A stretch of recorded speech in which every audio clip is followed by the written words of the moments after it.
Start off with what you've called a double layer of protection. You've said it's like breathing at Berkshire. Do you feel, though, this year, of all years looking back, that Berkshire has ever strayed from that?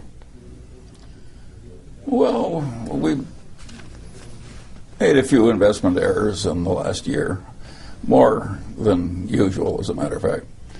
But apart from that, and it was pretty minor in the big scheme of things, no, we haven't strayed.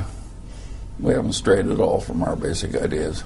You talked about some mistakes that were made over the last year, especially in 2008. But of the Berkshire family, what companies are you most concerned about at this point? Well, everything that's hit by a cyclical depression is hit at Berkshire. Retailing is hit, carpets are hit, anything in building products is hit.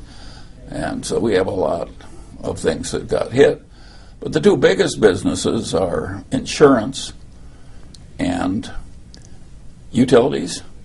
And the utilities are, in effect, not hit. And insurance, I would argue, this recession is a net plus for insurance, particularly Geico. Geico's sales are just galloping skyward. So if you take the operating businesses of Berkshire, we're not.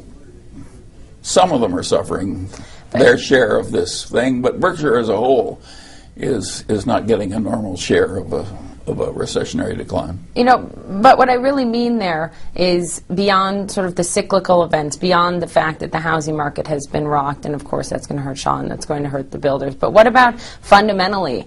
Look at Gen Re, some ongoing issues there.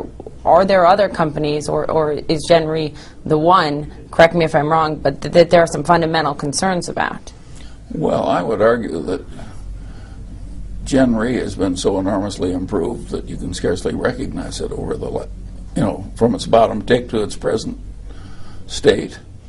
So, no, I would say by and large, practically everything in Berkshire that's insurance related is flourishing.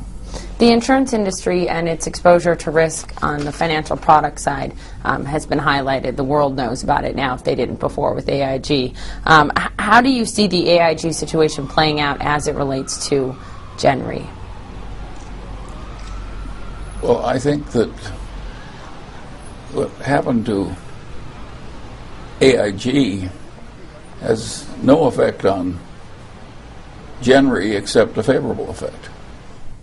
When a major competitor gets dented a little in reputation, and by the way, that's not something we welcome, it helps the people who are less dented.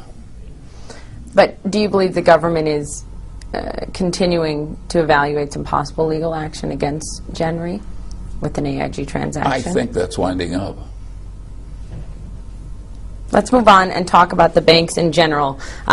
Interesting thing that I read, you talked about how the banks will use their enormous political power to prevent changes to the industry, fundamental changes that you argue could benefit society as a whole. Why do the two have to be mutually exclusive? I mean, why won't it happen that we will see a shift to the better of the broader spectrum, not just for the banks? Well, I think we will get a shift to the better, but the situation was so god-awful that that's not enough to have a shift to the better. We need a revolutionary shift to the better. And I'm skeptical that will occur given the lobbying power of the affected people and the amount of money they make in the old system. And the short-term memory that we all seem to have when things pass?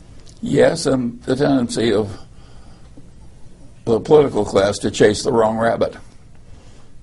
You know, if it's in the headlines, they tend to chase the wrong rabbit when the big one is like the corporate jets? Ignored or something.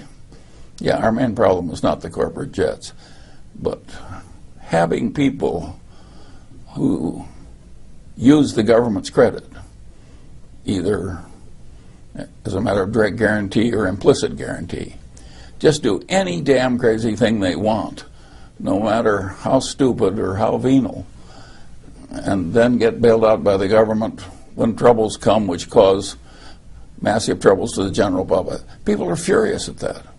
There are going to be changes, but these people don't, the people affected don't really want the changes.